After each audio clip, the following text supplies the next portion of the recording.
Hello, everyone, and welcome to tonight's program, Objects We Leave Behind, What Our Belongings Teach Us About the Past.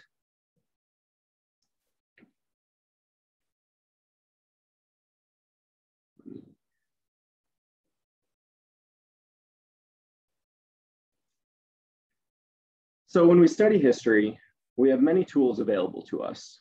For many subjects, we have a plethora of secondary sources such as books, essays, and journals. And these sources offer us the research and overview of historians who, in many cases, spend their entire lives devoted to a single point of study. And museums and archives can provide the original resources for this study. Here at the Arizona Historical Society, our archives house millions of documents, photographs, maps, oral histories, and video and audio recordings. But people in the past didn't always write about their experiences. Or these records may have been lost or destroyed in some way. So where does the historian turn to in the absence of a written record? Well, in that case, they look to material culture. Objects are often left behind in some form or another and can serve as powerful tools to decipher our history. So tonight, I'm going to talk to you about how objects, which may seem simple on the surface, can tell a story. So let's start with some definitions.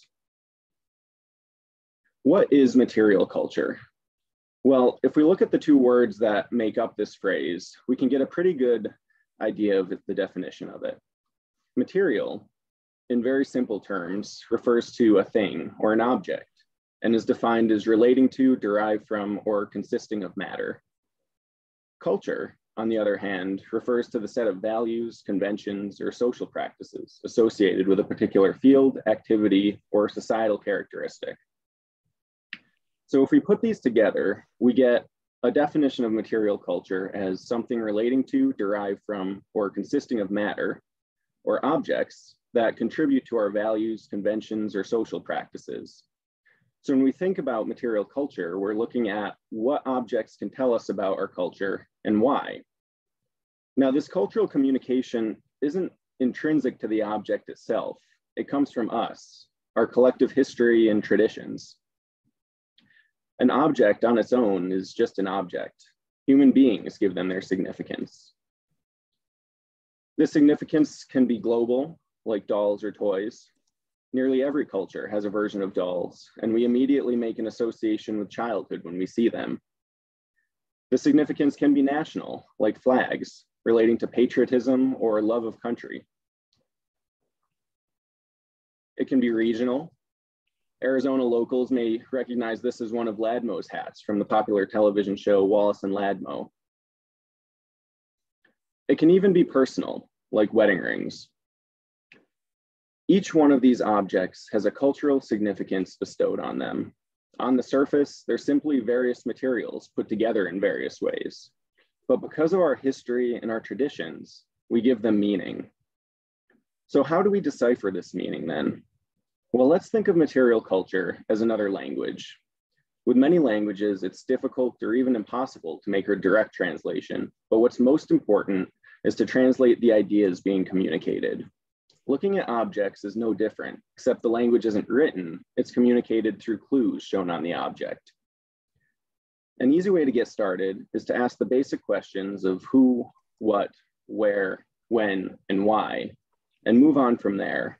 And as we do this, thinking about the specific materials that make up these objects, the condition of the objects, trying to find any marks or personalizations, and considering our own history and traditions will help us to answer some of these questions.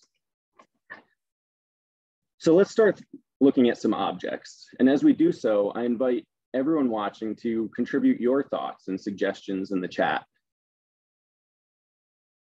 So starting off, a person's shoes can tell us a lot about what they do or plan to do on any given day. So let's take a look at these shoes. Just by looking at them, what can we tell about the person who wore them? And again, please feel free to make suggestions in the chat.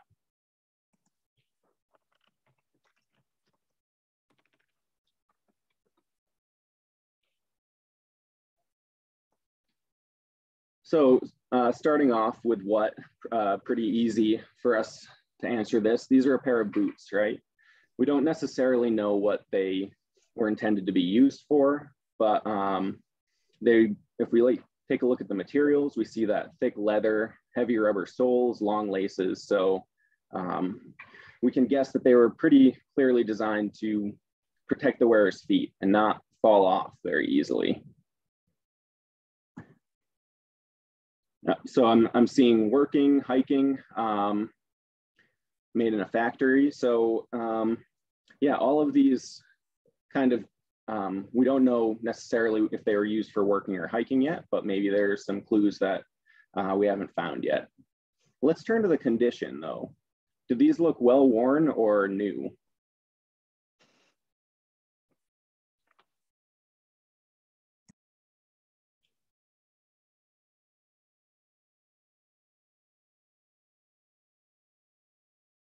Yeah, they look worn, right? So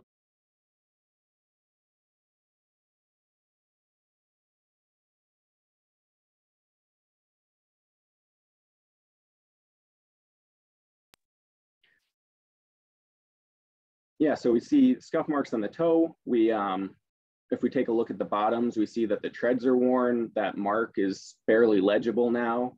And we also see that there's some small stones stuck in the treads. So what does this tell us? Well, first of all, it tells us that whoever owned these used them and used them quite a bit, right? To wear them down this much. But the presence of those stones also tells us that these were worn outside, right? Yeah, so in the chat, I'm seeing people pointing out that mark vibram. And so this will give us a clue as to when and where and who made these. So yeah, that mark vibram, if we were to look into that a little more, we would learn that this is a company that does specialize in making hiking boots. And we learned that their US headquarters are based in Brookline, Massachusetts, and they were founded in 1937. So, so now just by looking at these boots with maybe a quick Google search on that mark there, we have a lot of information about this object and who owned them, right? So to summarize, we have a pair of boots made by the company Vibram after 1937. We know they were used outside for hiking and other outdoors activities, and they experienced a high level of wear. So what can we tell about whoever owned these? Well, they also had to have lived after 1937. So we have arranged for the owner's life. We know that they wore these boots often to wear them down this much. So we can guess that they were probably outside often and enjoyed hiking. And as to where they lived, they probably had access to hiking activities and maybe national parks, just based on the fact that they went through the trouble to purchase boots specifically for this activity. Let's look at another pair of shoes. What can we tell about the person who owned these?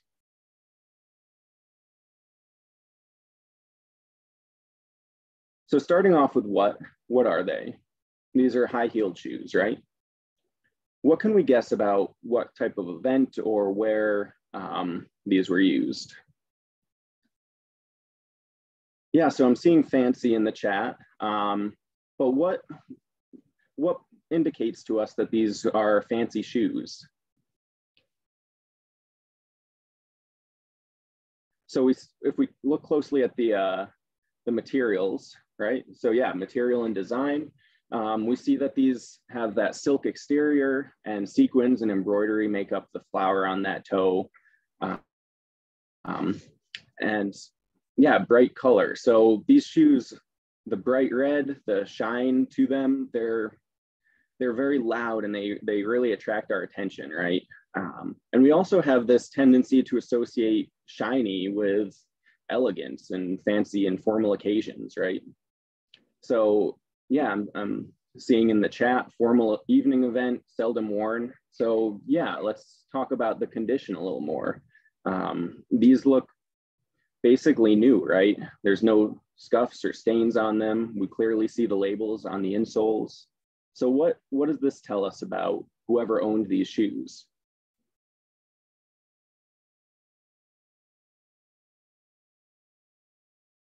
Well, it tells us that the owner probably didn't really wear them that much, or they cared about them enough to keep them clean. Let's turn to when. Can we make any guesses as to when they were made?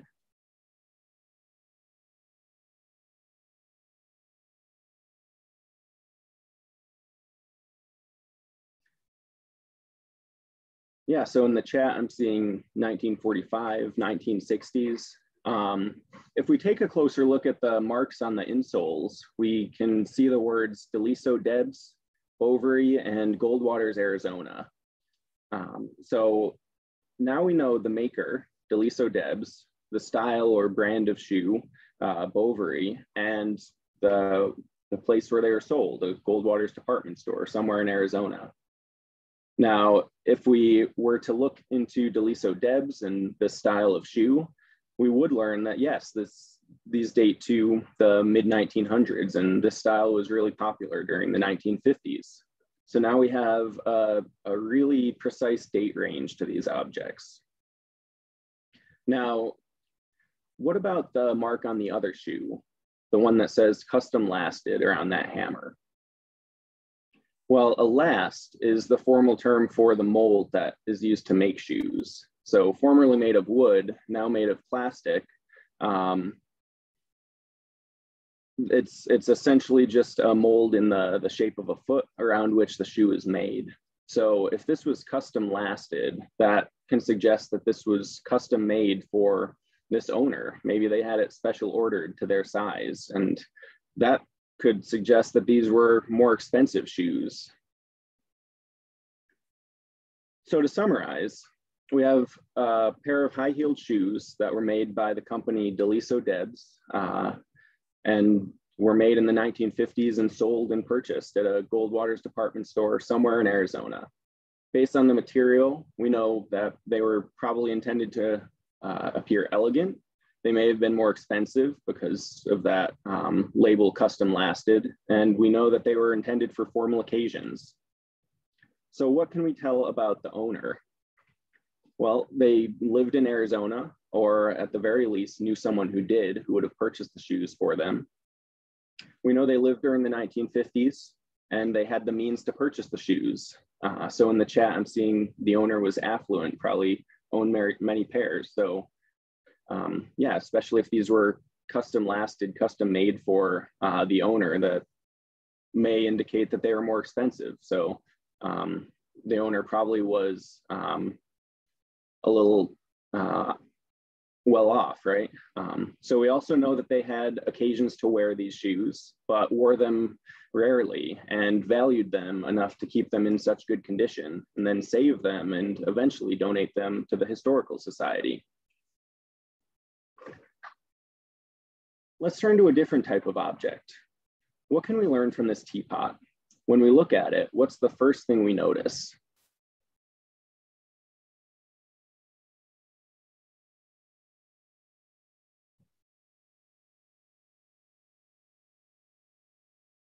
It's silver, right? So historically, silver has been a more valuable and expensive material. And it's been so valued that people have tried to copy the look of it with cheaper and more affordable metals like pewter, nickel, aluminum, and even chrome. So right off the bat, this tells us that whoever owned this teapot was likely of the social or economic class that could afford the real thing. They could spend the money on a silver teapot instead of one of the various cheaper alternatives. Now, silver objects are usually very kind to historians and offer us a lot of information. Because of their value, silver objects are almost always marked in some way, and this was done to indicate the purity of the silver.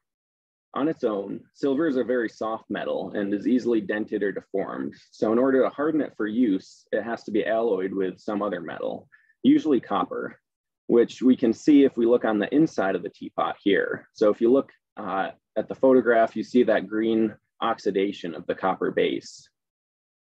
So to show the buyer that the silver wasn't diluted so much that it lost its value, many producers of silver would mark their work and usually would add a date. So if we take a look at the bottom of the teapot, we see the letters MC, MBC, EP surrounded by a bunch of symbols and numbers. Now, the EP there refers to the way that this teapot was created. So that stands for electroplated, which is the chemical process that transferred the silver molecules over to the copper base. Now, if we were to look more into the letters MBC and some of those symbols, we learned that this teapot was made by the Meriden Britannia Company of Meriden, Connecticut. And we also see a serial number there. So that 002111. So that's a serial number, and that tells us that this teapot wasn't necessarily specially made for the owner. It was part of a series that the Meriden Britannia Company put out. So to some extent, this was mass produced. Now the date stamp on this object was pretty well hidden behind on the inside of the handle of the teapot, but if we look closely, we can just make out the words patented January 28th, 1901. So now we have a concrete date for when this teapot was made. Now, even if we hadn't found all of those marks and all that information, the material itself can give us a pretty good idea as to the age of the object. When not actively used or polished, silver will tarnish, and we can see that this piece is pretty well tarnished. It's lost basically all of that mirror-like quality that everyone likes about silver.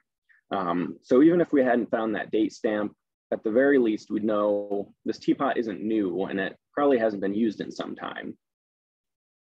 Now, I've noticed in the chat a lot of people pointing out that that letter C there.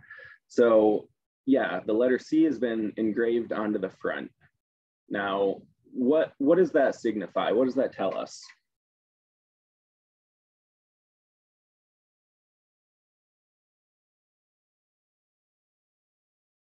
I've seen in the chat family crest, initial, possibly a gift. Yeah. So this gives us a clue as to the owner's name. So usually engraved letters are initials. So yeah, I would guess that this is probably a last name initial, since there's only one letter here.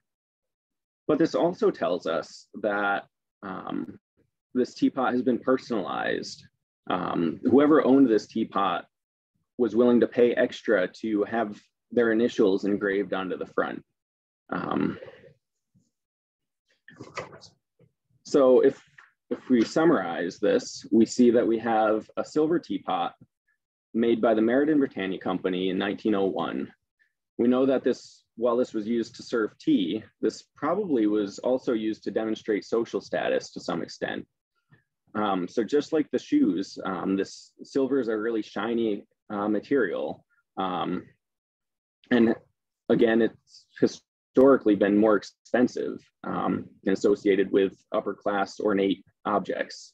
So we can guess that whoever owned this teapot, between purchasing the silver teapot and paying extra to have it engraved, they probably to some extent wanted to show off to their friends and show people that they could afford to buy a silver teapot. So what can we guess about the owner then? Well, they lived around 1901 when this teapot was made. We can guess that they were probably wealthy and members of the upper class. We would hope that they enjoyed drinking tea to some extent, and we know that their last name likely begins with the letter C. So let's turn to one final object. It may be difficult to figure out what this is at first glance, but this is an old toaster, and specifically a stovetop toaster. To toast your bread, you'd place this on your stovetop burner and the metal and place your bread on the shelves on the side there.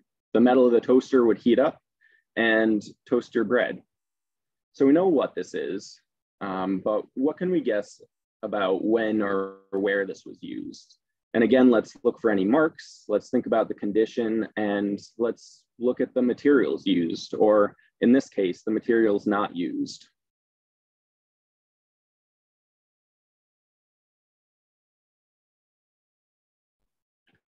So how does this compare to toasters we have today?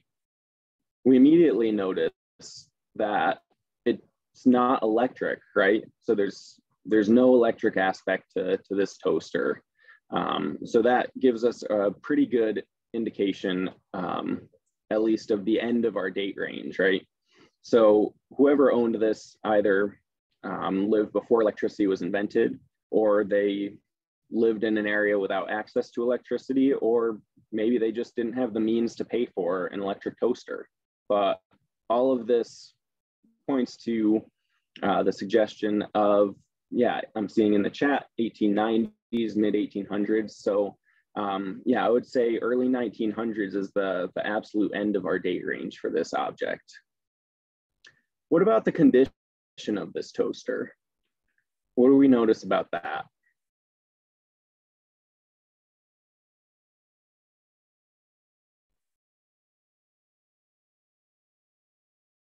Well, we see that there's rust on it, right? So that tracks that this object is old enough to have rusted. But it also tells us that there's iron in it. So this object has an iron base with a thin layer of tin on top.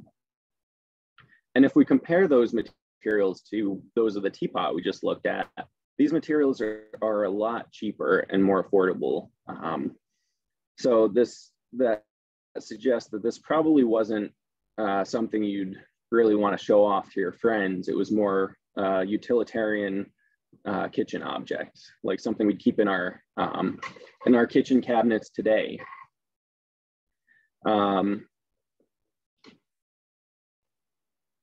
Do we see any marks on it? Any maker's marks? No, right? So there's not really any markings on this at all. So whoever made this didn't really care to add their brand. Whoever owned this didn't care to put their mark on it anyway. So that also points to the idea that this was a pretty common object, easily replaceable, and pretty affordable. So whoever owned this probably didn't really care about it too much. Now I've noticed in the chat that someone pointed out that that burn mark on the bottom of the toaster. So the fact that that's in a circle tells us that this was used on a stove instead of on an open fire. So that tells us that whoever owned this probably had access to a stove and maybe even had their own house, right? So to summarize, we have a stovetop toaster that was used before electricity became widely available for utilitarian uses in food production. We know that the materials, iron and tin, are pretty cheap and common. And we know that while this hasn't been used recently based on the rust, we know based on the burn marks that this has been well used. So what can we guess about the owner? Well, we can guess that they probably had a permanent residence or owned or at least had access to a stove of some sort. We know they lived before electricity became widely available, and we know that they probably didn't spend a lot of money on this and didn't really care about it. So there's a lot we can learn from investigating objects more closely, and there are stories we can tell, even if we don't necessarily know who these objects belong to. And every object we looked at today can teach us about our culture. Now we learn more by comparing the two sets of objects and shifting the nature of our questions from the individual to a broader look at our culture. This can teach us about our value system and how we treat different objects differently, historically, and even presently. So looking at the two pairs of shoes, we've learned that the boots, more utilitarian in nature, were very worn, so much that the mark on the base was almost completely worn down. The high-heeled shoes, on the other hand, appeared to be nearly brand new, treated with a much higher level of care. Now, obviously, the boots were intended for this level of wear, but we can clearly see the difference in the level of care given by both owners. So let's ask why. Was it simply because the boots were designed to weather the outdoors? And what does this tell us about outdoors activities as leisure time activities? If the owner went through the trouble to purchase boots specifically for hiking, They probably enjoyed hiking. And if this company specialized in hiking boots, there were probably a lot of people who shared that interest. So what does that tell us about the importance of nature and access to parks and such? Why did the owner of the high-heeled shoes keep them in such good condition? Was it simply because they were expensive, or did they just like the pattern enough to put in the effort to keep them clean? Or did the shoes hold a deeper meaning to the owner? Maybe they only wore these once at a special event, like a prom or a wedding, and saved them to keep an attachment to that event. Let's turn to the teapot and the toaster again. We've seen that the toaster has no marks at all, and we've talked about how it was likely mass-produced, widely sold, and cheap to purchase. The maker didn't care to add their brand, and the owner didn't care to personalize it in any way. So it's likely that this was easily replaceable, and the owner placed little value on it. But the teapot not only has a maker's mark, but the owner was willing to pay money to have it personalized. So the maker of this teapot wanted people to know that they made it, and the owner wanted people to know that they owned it and that they had the means to purchase a silver tea set. So let's ask the question, why? Why a teapot? Why is the more expensive material used for the teapot and not the toaster? And why did so much effort go into claiming ownership of it? What does this tell us about the social and cultural importance of tea in 1901? The fact that so much effort went into claiming ownership of this indicates that tea was immensely important at that time. Otherwise, the silver would have been used for a different purpose. So before we close the presentation, I'd like to pose to you a final thought. How would we value these objects differently if we knew who actually owned them? Well, to answer some of our questions more concretely, the boots belong to famed Arizona journalist Ben Avery, who championed conservation in Arizona and the establishment of the Phoenix Park system. Does this change the way we think about these boots? Do we value them more or less now that we know who owns them? What about the teapot? This was owned by the Korpstein family, who founded Valley Lumber in 1898. Peter Korpstein later became mayor of Phoenix. How does this change our perception of the teapot? How would our perception of the toaster change if we learned that someone famous owned it, say like Wyatt Earp? Ownership changes the way we value objects too. We place more value on those that we know were owned by someone famous. It's like celebrity autographs. We place so much more cultural and financial value on objects that simply have the signature of a celebrity. The presence of that signature adds a sense of ownership and, to us, a connection to the people who we idolize in our society. So as we close the presentation, I'd like everyone watching to think about the objects you save and think about why you save what you save. And I'd like to leave you with a challenge. Find an object in your home and look at it closely. Think about what a historian could learn about you by looking at it. What does it say about your experiences, your values, and your culture?